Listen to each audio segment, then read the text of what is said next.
Assalamualaikum warahmatullahi wabarakatuh. Bersama Aina Channel. Jangan lupa like dan subscribe-nya ya.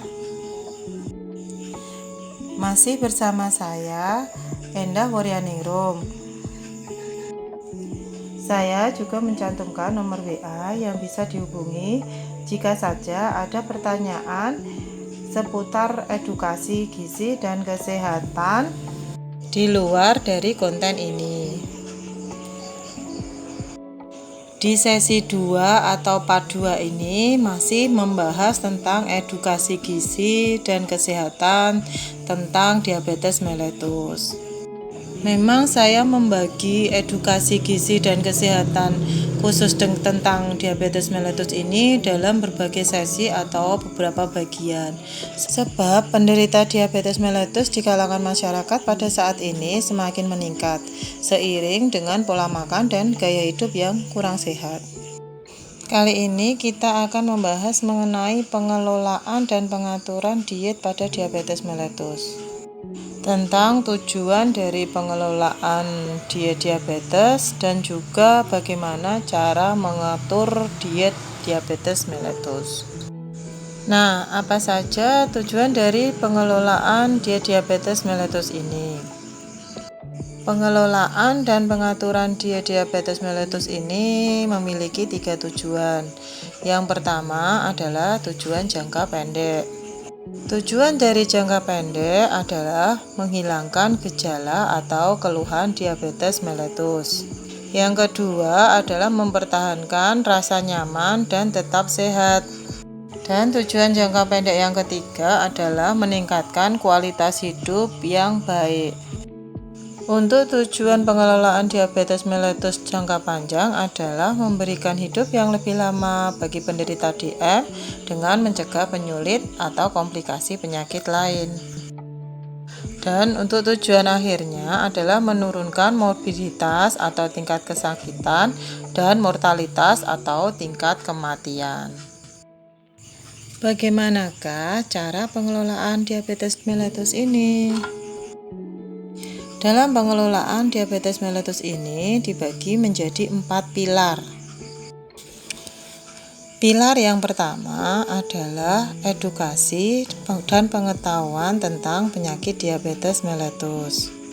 Pilar yang kedua adalah pola makan dan pengaturan diet pada diabetes mellitus. Untuk pilar yang ketiga adalah aktivitas fisik dan olahraga. Pilar yang keempat dan yang terakhir adalah terapi farmakologi atau pengobatan. 4 pilar inilah yang wajib diikuti bagi penderita DM agar bisa hidup normal. Pada part bagian ini kita akan membahas pilar yang kedua. Sebab pilar yang pertama tentang edukasi dan pengetahuan tentang penyakit diabetes mellitus sudah dibahas pada part pertama Aina Channel. Dalam part 1 itu dibahas tentang pengertian diabetes mellitus, gejala umum dan gejala tambahan, dan juga pemeriksaan kadar gula darah. Bisa dibuka lagi di Aina Channel ya. Pilar yang kedua tentang pola makan dan pengaturan diet diabetes mellitus ini prinsipnya adalah mengikuti 3C. Apa saja 3C ini? Nah, yang pertama adalah tepat jumlah. C yang kedua adalah tepat jenis. Dan C yang ketiga adalah tepat jadwal. Apa yang dimaksud dengan tepat jumlah? Tepat jumlah adalah makanan yang dikonsumsi sesuai dengan berat badan ideal pada penderita diabetes dan berdasarkan konseling gizi bersama seorang ahli gizi.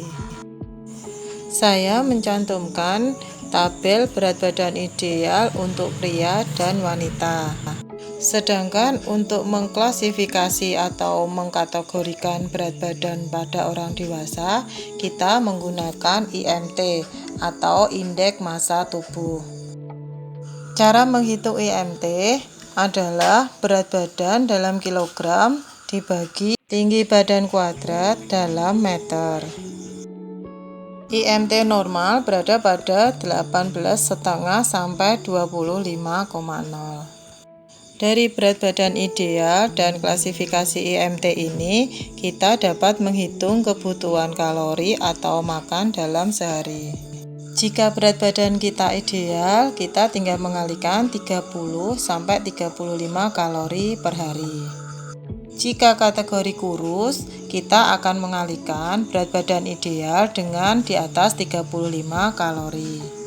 Dan sebaliknya, jika kita termasuk obesitas, kita akan mengalihkan berat badan ideal dikalikan kurang dari 30 kalori per hari. Untuk C yang kedua adalah tepat jenis.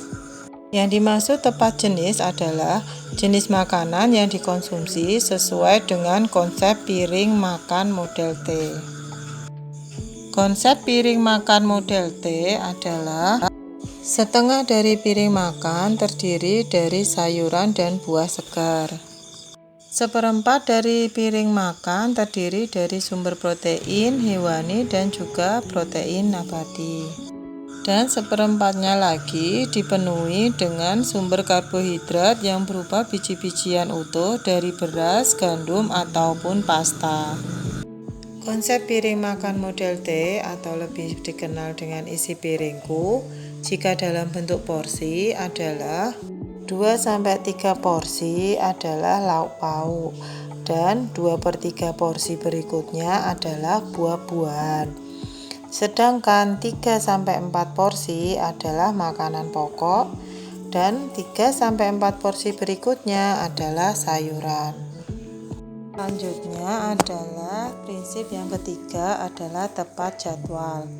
Jadwal makan diabetes adalah 3 kali makanan utama, 2-3 kali makanan selingan. Jadwal makan diabetes ini sama kan dengan makan kita sehari-hari. Tips waktu makan ideal. Sarapan pagi antara jam 7 sampai jam 8 pagi. Dan jangan lebih dari jam 10 pagi. Sedangkan untuk makan siang itu di jam 12.30 sampai 14.00 dan jangan lebih dari jam 4 petang.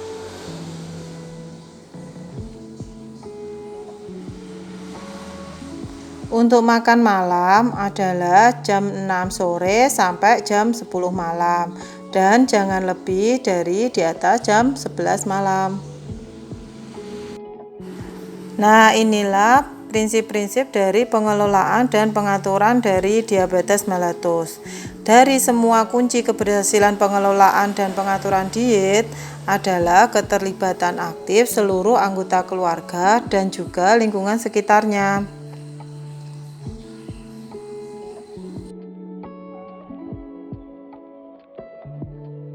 Semoga bermanfaat ya. Tetap terapkan protokol kesehatan pencegahan COVID-19. Dukung dan sukseskan program vaksinasi COVID-19. Dan juga patuhi 5M. M yang pertama adalah selalu menggunakan masker. M yang kedua adalah mencuci tangan, baik di air mengalir maupun juga dengan hand sanitizer. Menjaga jarak atau social distancing, menjauhi kerumunan dan juga membatasi mobilitas. Jika ada pertanyaan, bisa tulis di kolom komen atau bisa hubungi di nomor WA ini. Jangan lupa like dan subscribe-nya ya. Salam sehat. Wassalamualaikum warahmatullahi wabarakatuh. Tunggu diabetes mellitus part berikutnya ya, hanya di Aina Channel.